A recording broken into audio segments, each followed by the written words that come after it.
I just hope this teaches you a lesson, Miss Albright. Ha!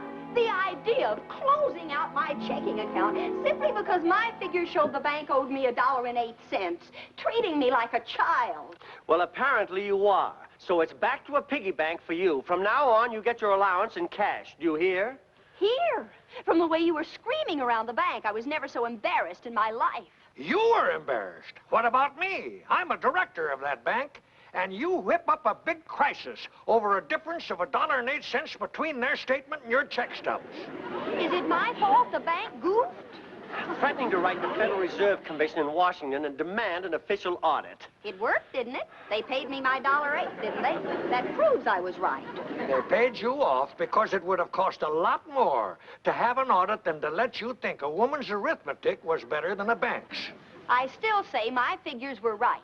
Oh, I give up. I wish I knew why you can't be a reasonable, normal girl like your mother was. You mean I inherited my pixie blood from you, Dad? On the contrary, I was a sensible, hard-working young man, full of purpose, allowing no frivolity to handicap my drive toward success. Well, if you were such a stuffy, conservative type, then where do I get me from? From your maternal grandmother, for whom you were named. Grandmother Margie. What a character she was. And you're just like her. I wish I'd known her. She was a grand old gal at that. You know, it was through her I met your father and gave him his first job. Really? But like anything else your grandmother was mixed up in, it meant a rough time for all concerned. Do you know what she did to me? No, but I'm with Grandma.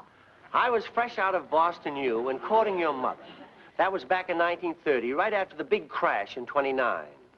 Oh, things were pretty tough, but Grandmother Margie managed to make them tougher. For me, anyway. And then, one day when I came to call on you... Now, Kathy, I do think you ought to know more about this Albright boy before you lose your head completely. I know all I need to know, Mother. I love him. What I mean is, what's Vernon really like? What makes him tick? All we know is that he comes from Boston, which is a fine recommendation for baked beans, but not for a son-in-law. Now, really, Mother, he's good and sweet and kind. Sounds like one of the Rover boys. Sam, the serious Rover, to be specific. No spunk, no drive. He has, too. He's just as aggressive as the next one. Then maybe you'd better wait and marry the next one. Vernon's drive is strictly low gear, or he'd have found a job by this time. He's just out of college. Give him a chance. Jobs are hard to get nowadays. Well, you'd better be hard to get yourself unless you plan to live on love, and that's definitely a reducing diet. That's Vern now. He's early, isn't he? Dinner's not for 3 hours yet.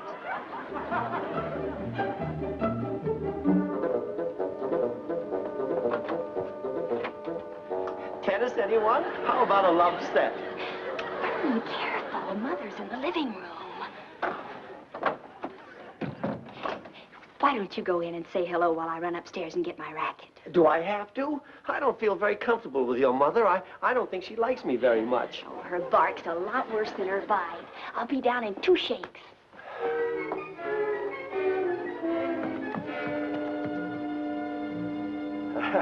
Good afternoon, ma'am. It's a lovely day today, isn't it? That is, it isn't exactly lovely because it looks a little like rain, but it's a lot better today than it was yesterday. Of course, yesterday was pretty bad, too. That's what I like. No coward dialogue. Oh. Well, So much for small talk. Now to business. Sit down. Now tell me, why are you playing tennis when you ought to be out looking for a job? Oh, I've been looking. I've combed the town, but you know what the situation is these days. Jobs are few and far between. So are the hairs on a bald man's head, but he keeps combing and hoping. Oh, I'll give it the good old college try. Don't you worry. I've got plenty of fight in me. I was a football star back at Boston U, and I guess you know what that takes. A strong back and a weak mind.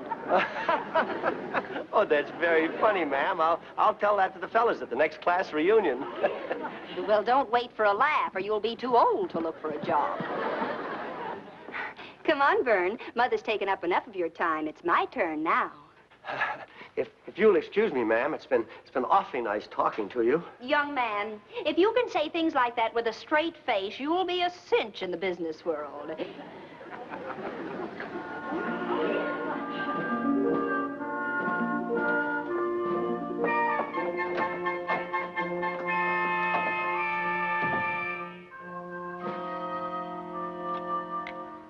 Hello, operator. Give me Manhattan 2134, please. Hello, Honeywell talking. Oh, hello, Margie. Glad you called. Yeah, I just found a buyer for that stock of yours. Good thing you hung on to it. That's fine, George. But I have something more urgent to discuss with you. A personal favor. Now, don't argue, George. It's not another one of my wild schemes. It's business. Yes. No, I'll come down to your office right away. Goodbye.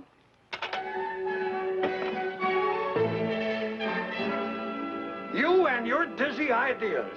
Why do you have to involve me every time you start meddling in other people's affairs? I'm only asking the favor for Kathy. You know you're fond of her. Of course I am. Kathy is a constant source of wonder to me. I can't understand how she can be such a sweet, normal girl with a nut like you for a mother. Well, maybe I am, but there's nothing nutty about finding out what Kathy's young man is made of, is there? See if he's right for her? No, I guess not. All right. You want me to give this Albright fellow a job, so I'll do it. No, George, you've got it all wrong. I don't want you to give him a job. That won't accomplish my purpose at all. I'm going to tell him there's a job open here, but I want you to make him really fight to get it. Put all sorts of obstacles in his way. Test his perseverance, his ingenuity and aggressiveness. Margie, sometimes I wonder if you didn't cause the crash in 29.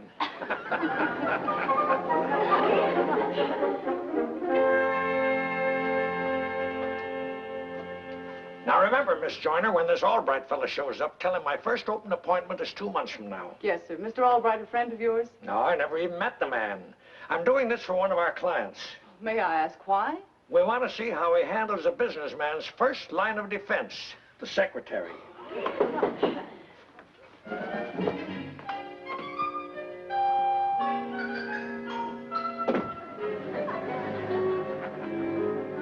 Good morning, ma'am. Will you kindly inform Mr. Honeywell that Vernon Albright wishes to see him immediately on very important business? I'm sorry, sir, but Mr. Honeywell is busy and cannot be disturbed.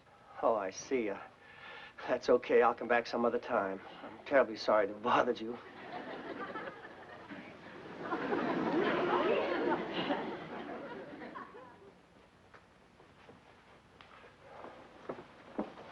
Miss, I'm a very determined man, and I've got to see Mr. Honeywell, so kindly make a definite appointment. His first open appointment is in 2 months. Shall I put you down for that? 2 months? But I've got to see him before then, or Kathy's mother will fracture me.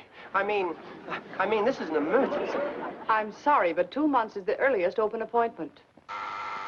Yes, Mr. Honeywell. Call the Power and Light Company and tell them to come and fix this blasted heater in my office. Yes, sir. Tell them I'm a stockholder in their company and I want service. Have them send a man over here right away. Yes, sir. Excuse me, Mr. Albright. Oh, that's all right. I don't think I'll need an appointment now.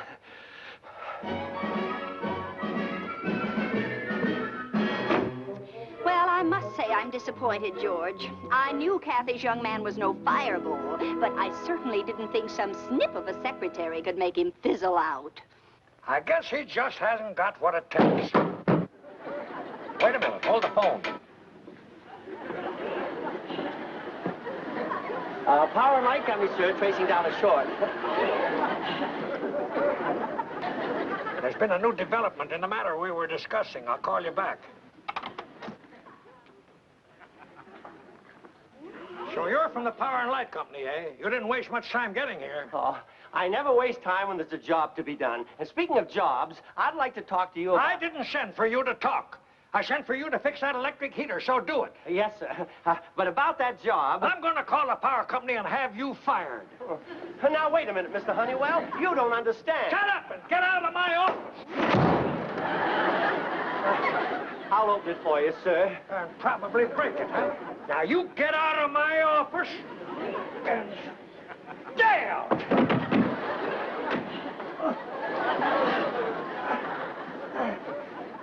Well, you're Mr. Albright. You're not with the power company? Try and tell him that. Oh, I think Mr. Honeywell's giving you too rough a time. After all, wanting a job isn't anything criminal. You're right. I'm going back in there and get the job if I have to beat it out of him. And in fact, I'd prefer it. No, wait. That would just get me in trouble. I know. Why don't you go around by the fire escape? Take him by surprise. By golly, that's a good idea. And thanks a lot. Believe me, when I'm the head of the firm, I'll not forget this. And Margie, you should have seen his face when I gave him the old heave-ho. It was really something. Uh-oh, he's back for more. Now you listen. I'm a stockholder in a power and light company. I don't want explanations. I want action, sir. What do I want you to do? Drop the boom on them. Oh, help! Help, Mr. Honeywell! Oh, let me go! Let me go! I'll call you back, Margie. There's something caught in my gopher trap. Oh, yeah, Well, had a little accident, didn't we? You did that on purpose. Just teaching you the first rules of business. Never stick your neck out. Why, you old... Now you listen to me for a change. I'm sick and tired of you bullying me. Now sit down. Glad to, my boy, glad to. I'm always willing to listen to what a member of my firm has to say. Okay. Now, first of all, member of your firm? You mean I got the job? You got the spirit, you got the perseverance, and I like that. How'd you like to start as the head of a department? Oh, that's terrific. But I didn't expect to start at the top, Mr. Honeywell. What department am I going to head? The maintenance department. You are now officially the janitor. Janitor? Come along, I'll put you on the payroll.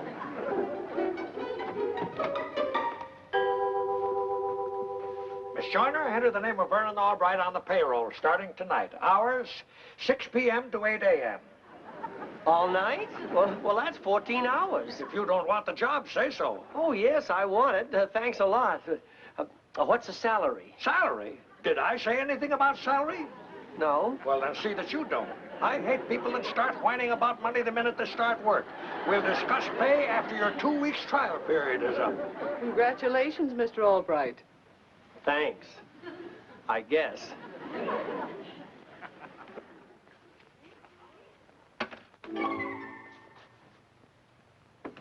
Miss Joyner, was that a paper clip I just heard? How many times have I told you not to waste paper clips? I'm terribly sorry, Mr. Honeywell. It won't happen again. Well, bully for you, sir. I'm happy to be associated with a man who pays so much attention to detail. I'm a paperclip saver myself. All right. You and I are going to hit it off. Glad to have you on our team.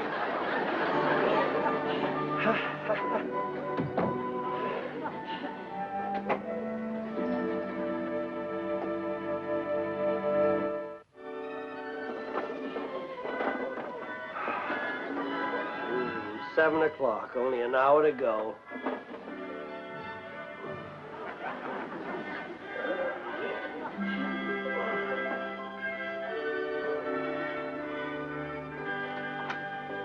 For heaven's sakes, Margie, why do you have to rout me out this revolting hour in the morning? Now, George, relax. It's the early bird that catches the worm, and I can't wait to catch Vernon actually working.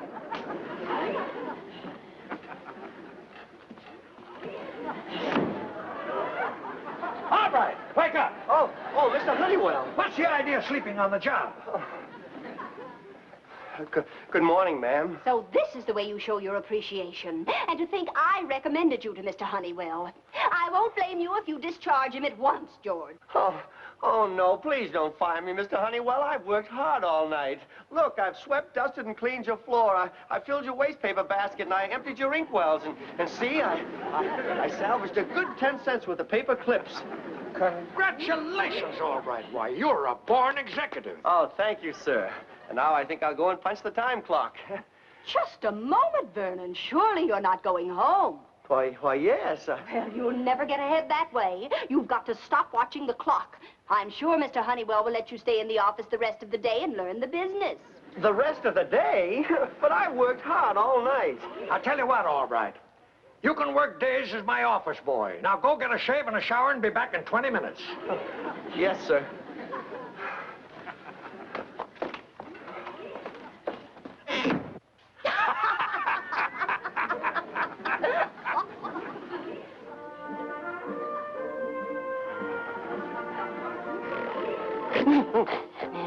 Oh, what happened? Oh, I'm sorry, Kathy. I must have corked off for a minute. Well, I don't wonder. Working in Mr. Honeywell's office for almost 24 hours. Now, you just lie back and relax.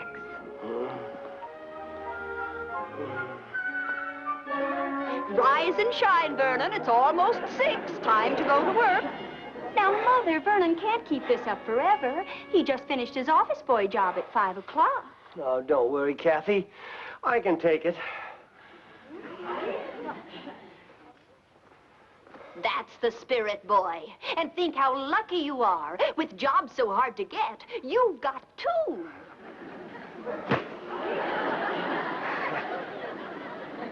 Well, Kathy, aren't you going to say goodnight to your budding tycoon?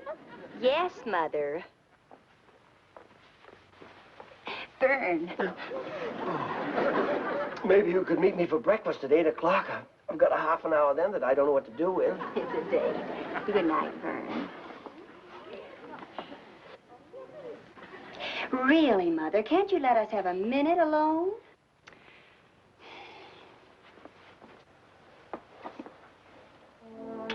See you in the morning. And don't be discouraged. Things will work out. You'll see.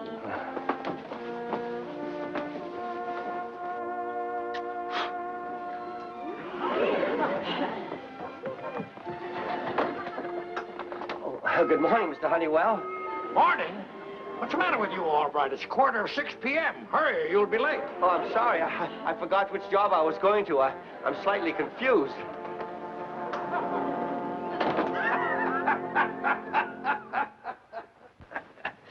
I'm beginning to feel sorry for the boy, Margie. How long are we going to keep up the act? As long as necessary to find out what he's really made of.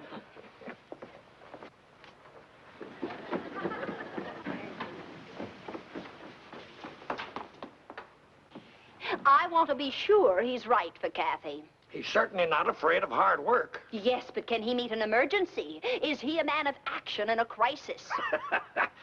I can't think of a bigger or more harrowing crisis than marrying into your family. I've got a dandy scheme all figured out. We'll hire someone to sneak into your office tonight while Vernon's working and burglarize your safe. Then we'll see how he handles the situation. Let some shady character burgle my office with a safe full of valuable securities. But, George... No, sir, Margie. If anybody is going to steal anything out of my office, it's going to be me.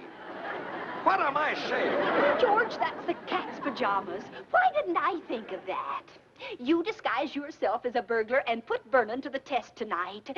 Oh, please, if you'll do this for me, I promise it's the last favor I'll ask. Oh, all right. Anything to get rid of your wild ideas. I knew you'd help me.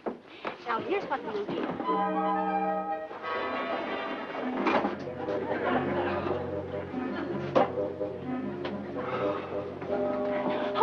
Vern! Kathy, what are you doing here at this hour? Is it time for our breakfast date? Vern, listen to me. Mr. Honeywell is going to burglarize the safe tonight while you're on duty. He must be awfully hard up for money to... He's what? Mother sold him on the idea to see how you'd act in an emergency. In fact, your janitor job and doubling his office boy is Mother's idea, too. She's checking on her future son-in-law. Well, I'll be... Are you sure, Kathy? Yes, I heard them talking. Oh, Vern, you've just got to think of something. Mr. Honeywell will be here any minute. Oh, don't worry. I'll think of something. Come on.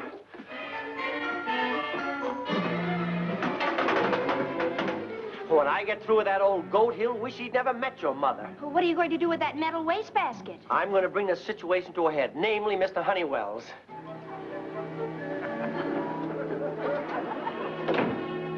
Oh, here he comes now. You better hide, Kathy.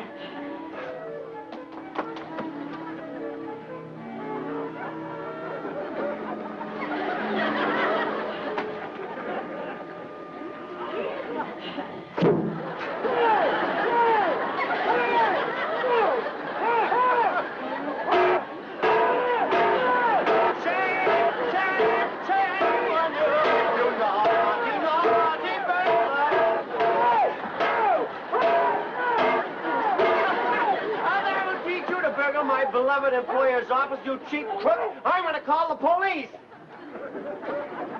Quick, operator. Operator, get me the police. I've caught a burglar. No, don't call the police. It's me, Albright. Look at me, boy. Mr. Honeywell, you a burglar. I can't believe it. Oh, wait a minute. You don't understand. I understand, all right. You came here to rob your own safe, to cover up. There is a shortage in your accounts. There is not, believe me. This is just a joke. Kathy's mother put me up to it, I swear. Oh, that's a likely story. And this is going to look pretty bad when it hits the newspapers. And don't tell me it's your word against mine, because I've got a witness. You bet he has. I'll swear to anything that'll teach you and Mother a much-needed lesson. Kathy, what are you doing here? Never mind, Kathy. You better figure out what you're going to tell the police when they arrive. Please, don't call the police, I beg you. Even if it isn't true, the scandal will ruin me. Please, I'll do anything. I won't call the police on two conditions. First, that you give me a job in your firm at, say, $100 a week to start. It's a deal, boy. Anything that you say. And second, that you help me get even with my prospective mother-in-law. That I'm heartily in favor of. Well, Kathy, I guess this will show your mother that I'm equal to any emergency. Now, you go out and get a bottle of ketchup. Ketchup? What for? The first thing a bride must learn is never to question her husband. Now, you go out and get a bottle of ketchup and be quick about it. Yes, Vern, a bottle of ketchup. I'll hurry. I'll show these women who the head of the family is. But Albright, Shut up and do as I tell you. Yes, sir. Anything you say, my boy. Hello? Is that you, George? How did you... What? Say that again, Vernon. You just shot Mr. Honeywell? Body on the floor? Blood? Oh, Vernon! No, don't call the police until I get there.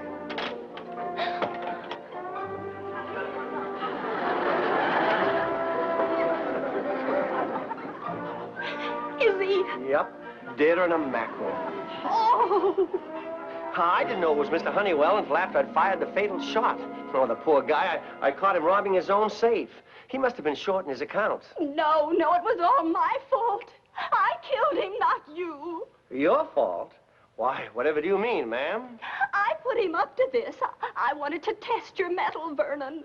It was all a grisly joke. Well, your little joke has ruined 4 lives. Mr. Honeywell is kaput, and Kathy's life will be ruined because the man she loves must go to prison, along with her mother. Me? Go to prison? Well, of course. You're the accessory before the fact, aren't you? Well, I guess there's nothing to do now but call the police and give ourselves up.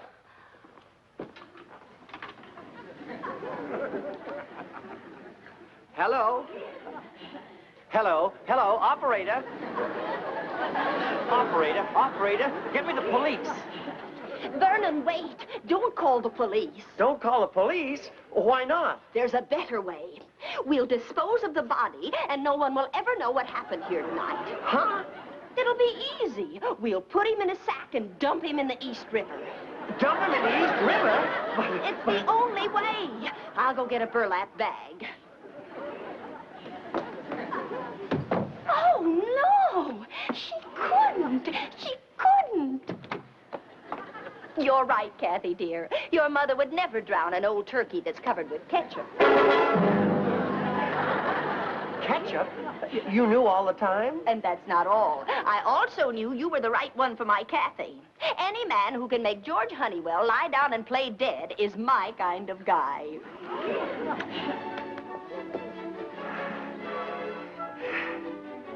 Well, that's my little mother-in-law.